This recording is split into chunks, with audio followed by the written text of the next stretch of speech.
Hello guys, welcome to News Wrap Up on Orugo Television. My name is Frances Olisa Ogunaya, but of course you can call me Tabitha. On today's episode of the News Wrap Up, we'll bring you a compendium of most of the major stories that made it to the headline this week. We'll start with Abuja, where a community known as Tokulo community in the Buhari area council of the federal capital territory had been thrown into panic as they woke up on Tuesday morning to find 16 dead bodies. You know, these dead bodies, while confirming the incident, Jerry Akali, who is the councillor for that ward, said that they woke up this morning and they were scared, but meanwhile they had said that the bodies might belong to the bandits. You know, the Tokulo is the community of the current chairman of the Buhari area council, a community that has been faced with terrorism and incessant attack most recently.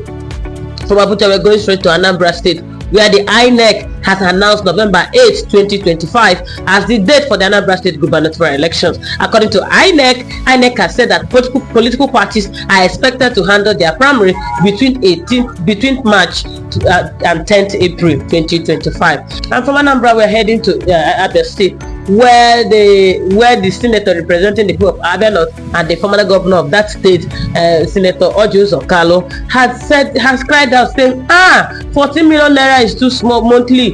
It's too small for me and my people, including myself, Tabitha, because I'm his constituent. He said that 14 million naira monthly is too small for him to take care of himself and us. Funny. Tell us in the comment section if you think 14 million naira monthly is too small for a senator in a hunger-ravaged country like ours.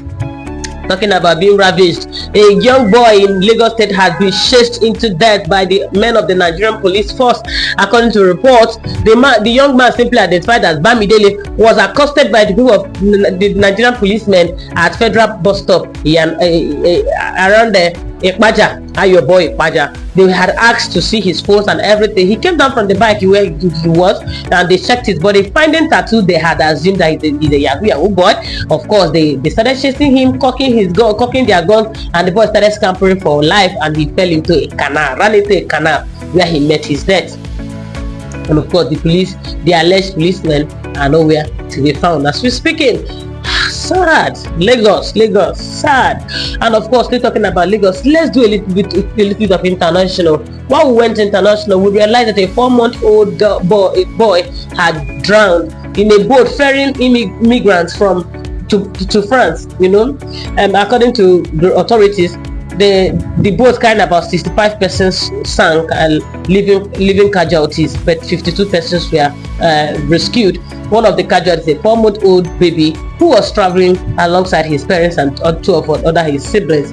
These immigrants were said to be from Eritrea, Iraq, and Albania. Very sad. And we'll talk entertainment.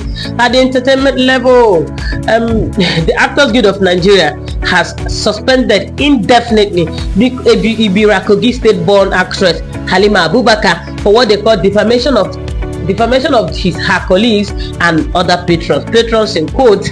They said that they have found her guilty, that she is the one exposing some of the things, including alleging that some members of the Actors Guild are engaging in extramarital affairs with top politicians.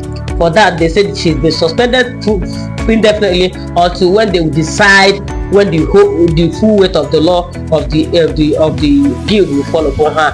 It can be recalled that Halimavs Abubakar was fined 10 million naira by the Nigerian court for defaming the Auchi-based controversial Nigerian pastor Apostle Johnson Suleiman. According to reports back then, Halima had in a series of posts claimed that she was in a romantic relationship with Apostle Johnson Suleiman, and who she also claimed inflicted her with some mysterious sickness. Story repete. Of course, on that note, we come to the end of this episode of News Wrap Up. My name remains Frances Olisa Ogunaya, and of course, we'll see you some other time. Thank you. Peace out.